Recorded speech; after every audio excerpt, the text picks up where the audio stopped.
Hello guys, അപ്പോൾ നമ്മൾ സാധാരണ ലൊക്കേഷൻ എന്ന് മാറിയിട്ട് ലൊക്കേഷൻ മീൻസ് നമ്മളെ ബാക്ക്ഗ്രൗണ്ടിൽ നിന്ന് മാറിയിട്ട് നമ്മൾ ഇന്ന് എത്തിയിരിക്കുന്നത് എൻ്റെ ബെഡ്റൂമിലാണ്. അപ്പോൾ അതെന്തുകൊണ്ടാന്ന് വെച്ചാൽ ഷാസ്മോൻ ഉറങ്ങുകയാണ്. അപ്പോൾ അവൻ എൻ്റെ ശബ്ദം സീനില്ല കേട്ടോ. അവൻ ഉറങ്ങുമ്പോൾ ഞാൻ എത്ര ശബ്ദം ഉണ്ടാക്കിയാലും അവന് കുഴപ്പമില്ല, അവൻ സുഖമായിട്ട് ഉറങ്ങിയിരിക്കും. പക്ഷേ എൻ്റെ ശബ്ദത്തിന് പകരം വേറെ ആരുടെങ്കിലും ശബ്ദമാണെങ്കിൽ, എക്സ്പെഷ്യലി എൻ്റെ ഹസ്ബൻഡിൻ്റെ ശബ്ദമോ അല്ലെങ്കിൽ എൻ്റെ ഏസുമോളെ ശബ്ദമൊക്കെ ആണെങ്കിൽ അവൻ ചാടി എണീറ്റ് അങ്ങ് ചാർജ് ആവും. സോ ഇപ്പം അവൻ നല്ല സുഖമായിട്ട് ഉറങ്ങുകയാണ്. ലൈറ്റ് പിന്നെ അവന് പണ്ടേ വിഷയമല്ല, അതുകൊണ്ട് അവൻ ഉറങ്ങിക്കോട്ടെ, നമുക്കിവിടെ വീഡിയോ എടുക്കാം. അപ്പോൾ ഇന്നത്തെ വിഷയം എന്താണെന്ന് വെച്ചാൽ ബെസ്റ്റ് ഫ്രണ്ടും ജസ്റ്റ് ഫ്രണ്ടും തമ്മിലുള്ള ഡിഫറെൻ്റ് ആണ്. ഓരോരുത്തർക്കും ഇത് വ്യത്യസ്തമായ തോട്ടുകളായിരിക്കും അല്ലേ. ചിലർക്ക് നന്നായിട്ട് പാമ്പർ ചെയ്യുന്ന, ഒരുപാട് ഗിഫ്റ്റൊക്കെ തരുന്ന, അങ്ങനെ ആയിരിക്കും ബെസ്റ്റ് ഫ്രണ്ട്സ്.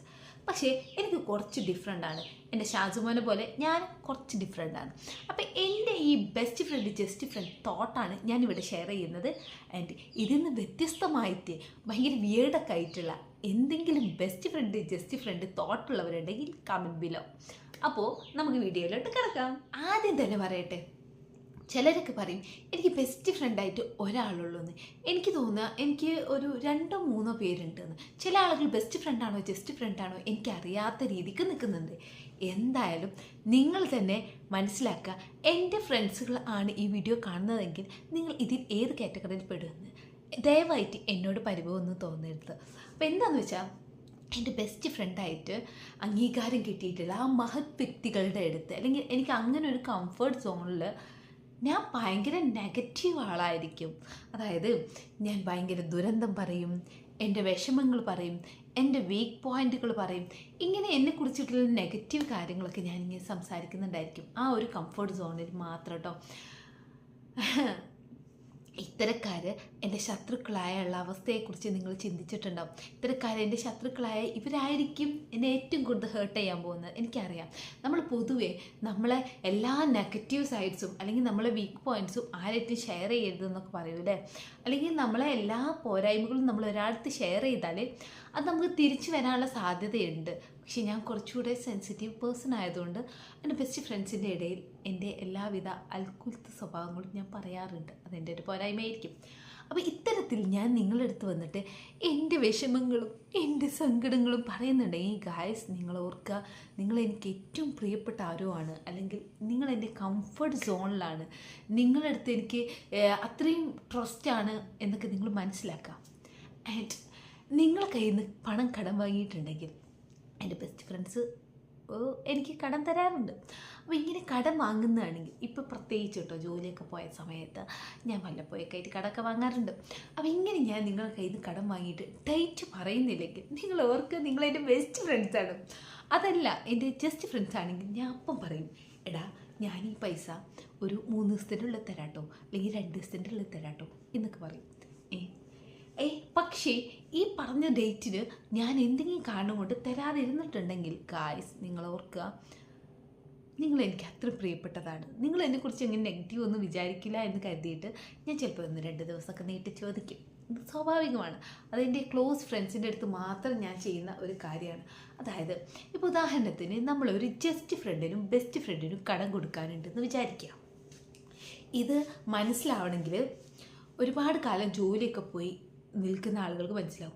അപ്പോൾ ജസ്റ്റ് ഫ്രണ്ടിന് കൊടുക്കുമോ ബെസ്റ്റ് ഫ്രണ്ടിന് കൊടുക്കുമോ എന്ന് ചോദിച്ചാൽ ഞാൻ എൻ്റെ ജസ്റ്റ് ഫ്രണ്ടിന് ആദ്യം കൊടുക്കും. കാരണം എന്താ വെച്ചാൽ ആ ഒരു ഫ്രണ്ട്ഷിപ്പ് പോവരുതല്ലോ. ഈ ബെസ്റ്റ് ഫ്രണ്ട് എന്തായാലും ഇവനൊന്നും എന്നെ വിട്ട് പോകില്ല എന്ന് എനിക്ക് കൺഫേം ആയിട്ടും എൻ്റെ മനസ്സിലൊരു വിശ്വാസം ഉള്ളത് കൊണ്ടായിരിക്കാം എന്നോട് കാര്യം പറയാം എന്ന് കരുതിയിട്ട് ഞാൻ എന്ത് ചെയ്യും, എൻ്റെ കയ്യിലുള്ള ക്യാഷ് നേരെ കൊടുക്കുന്നത് ഈ ജസ്റ്റ് ഫ്രണ്ടിനായിരിക്കും. അപ്പോൾ ആനുകൂല്യം ഏറ്റവും കൂടുതൽ കിട്ടുന്നത് ഈ ജസ്റ്റ് ഫ്രണ്ടിനാണ്, അല്ലാതെ ബെസ്റ്റ് ഫ്രണ്ടിനല്ല. അപ്പോൾ എൻ്റെ ബെസ്റ്റ് ഫ്രണ്ടുകളാണ് ആയ ആളുകൾ മനസ്സിലാക്കുക, നിങ്ങൾ ഒരുപാട് അനുഭവിച്ചു കൊണ്ടേ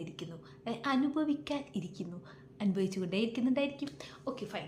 അപ്പം ഇതാണ് രണ്ടാമത്തെ പോയിൻ്റ് ആയിരിക്കും.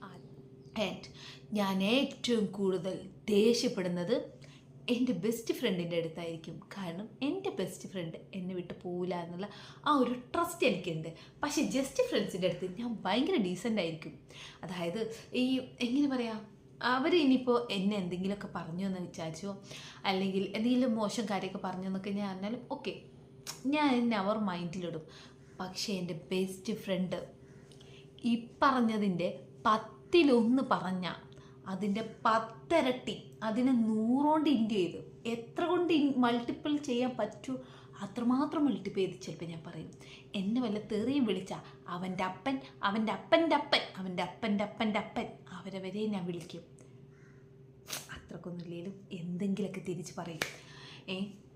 നമ്മൾ പറയുമ്പോൾ കുറച്ച് ആലങ്കാരികമാക്കി പറഞ്ഞതാണ്.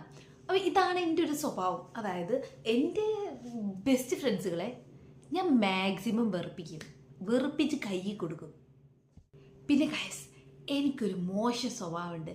എന്താണെന്ന് വെച്ചാൽ ഞാൻ പൊതുവെ ആരും ബർത്ത്ഡേയും കാര്യങ്ങളൊന്നും ഓർത്ത് വെക്കാറില്ല.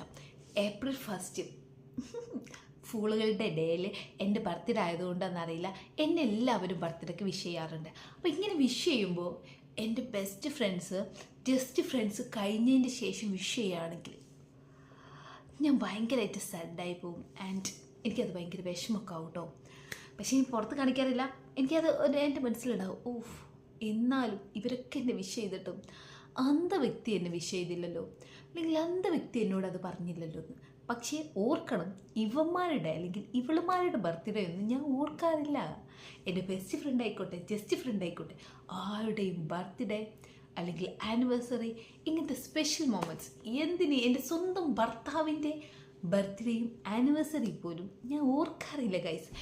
ഇതൊക്കെ സ്വാഭാവികമായിട്ടും അങ്ങേര് പറയുമ്പോഴോ അല്ലെങ്കിലും അങ്ങേരെ മാതാശ്രീ പറയുമ്പോഴൊക്കെയാണ് ഞാനറിയാതെ ഓക്കെ ഇങ്ങനെ ബർത്ത്ഡേ വരാനായി എന്നൊക്കെ അറിയാറ്.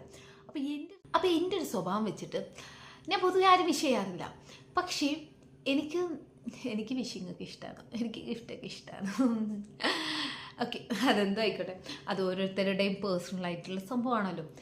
എൻ്റെ ബർത്ത്ഡേ വേറെ ഏതെങ്കിലും ദിവസമാണെങ്കിൽ ചിലപ്പോൾ ഞാൻ മറന്നുപോയേനെ. ഈ ഏപ്രിൽ 1 ആയതുകൊണ്ട് എല്ലാവരും എന്നെ കളിയാക്കാൻ വേണ്ടിയിട്ടെങ്കിലും ഇതൊന്ന് ഓർത്ത് വെക്കും.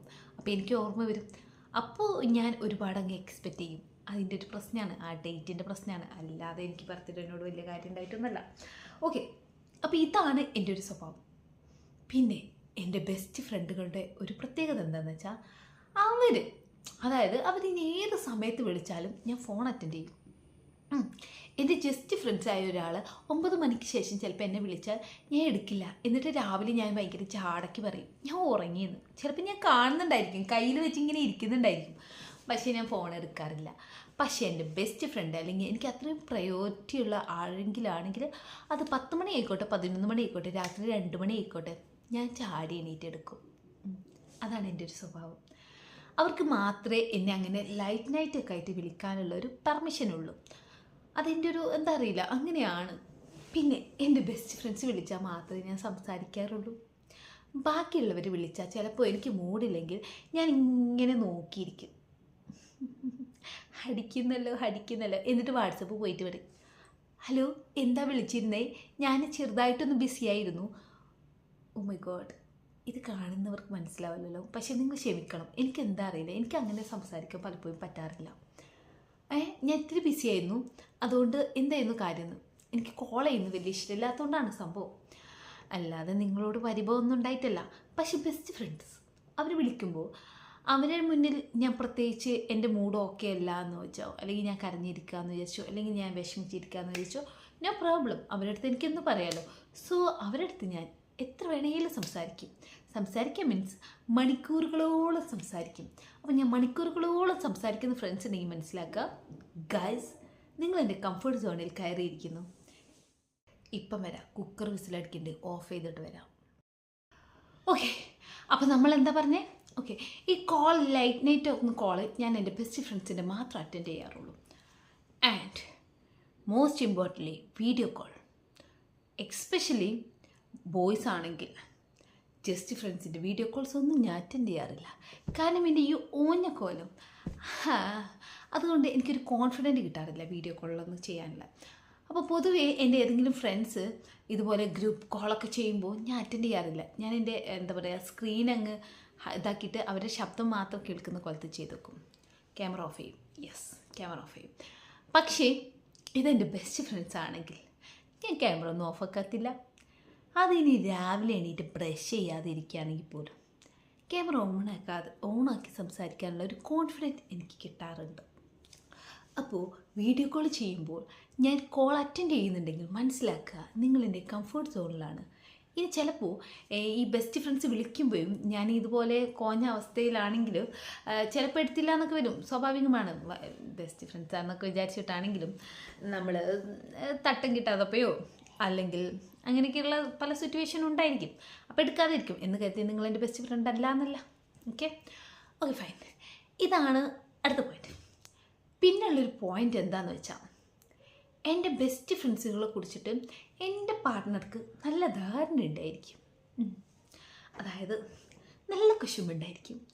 എൻ്റെ ഏതെങ്കിലും ബെസ്റ്റ് ഫ്രണ്ടിൻ്റെ പേര് പറയുമ്പോൾ എൻ്റെ ഭർത്താവ് എന്ന് പറയുന്ന മഹാൻ്റെ മുഖത്ത് ഒരു കുശുമ്പൊക്കെ കാണുന്നുണ്ടെങ്കിൽ മനസ്സിലാക്കുക അവരെൻ്റെ ബെസ്റ്റ് ഫ്രണ്ട്സാണെന്ന്. കാരണം എന്താ വെച്ചാൽ അത് ഗേളായിക്കോട്ടെ ബോയ് ആയിക്കോട്ടെ. കാരണം ഞാൻ അവരെക്കുറിച്ച് ഇങ്ങനെ എപ്പോഴും പറഞ്ഞ് ഇവൾക്ക് എന്നേക്കാളും ഇഷ്ടം അവളെ ഫ്രണ്ട്സിനോടാണോ എന്നൊരു തോട്ട് വരുന്നത് കൊണ്ട് ഈ പറഞ്ഞ കാറ്റഗറിയിലുള്ള ഐറ്റംസിനെ കുറിച്ചിട്ട് ഞാൻ ഒരുപാട് പറയുമ്പോൾ അല്ലെങ്കിൽ അവരെ കാണുമ്പോൾ എൻ്റെ ഹസ്ബൻഡ് എന്ന് പറഞ്ഞിട്ട് എന്താ പറയുക, ഉള്ളിലുള്ള ആ ഒരു കുശുമ്പ്, പൊസസീവ്നെസ് അതിങ്ങനെ അടക്കി പിടിക്കുന്നത് നമുക്ക് കാണാൻ പറ്റാറുണ്ട്. അപ്പോൾ ഇത്തരത്തിലുള്ള ആളുകളെ കാണുമ്പോൾ ഈ ഒരു സിറ്റുവേഷൻ ഫേസ് ചെയ്യുമ്പോഴും എനിക്ക് തോന്നാറുണ്ട്, ഓക്കെ ഇവരെൻ്റെ ബെസ്റ്റ് ഫ്രണ്ട്സിലാണ്, ഇവരെൻ്റെ കംഫർട്ട് സോണിലാണെന്ന് എനിക്ക് തോന്നാറുണ്ട്. പിന്നെ എൻ്റെ ബെസ്റ്റ് ഫ്രണ്ട്സിൻ്റെ ഗുണങ്ങൾ, ഗുണങ്ങളല്ല, പിന്നെ എൻ്റെ ബെസ്റ്റ് ഫ്രണ്ട്സും ജസ്റ്റ് ഫ്രണ്ട്സും തമ്മിലുള്ള ഒരു വ്യത്യാസം എന്താണെന്ന് വെച്ചാൽ, ജസ്റ്റ് ഫ്രണ്ട്സിൻ്റെ അടുത്ത് ഞാൻ ഭയങ്കര കെയറിങ് ആയിരിക്കും ആൻഡ് ലവിങ് ആയിരിക്കും.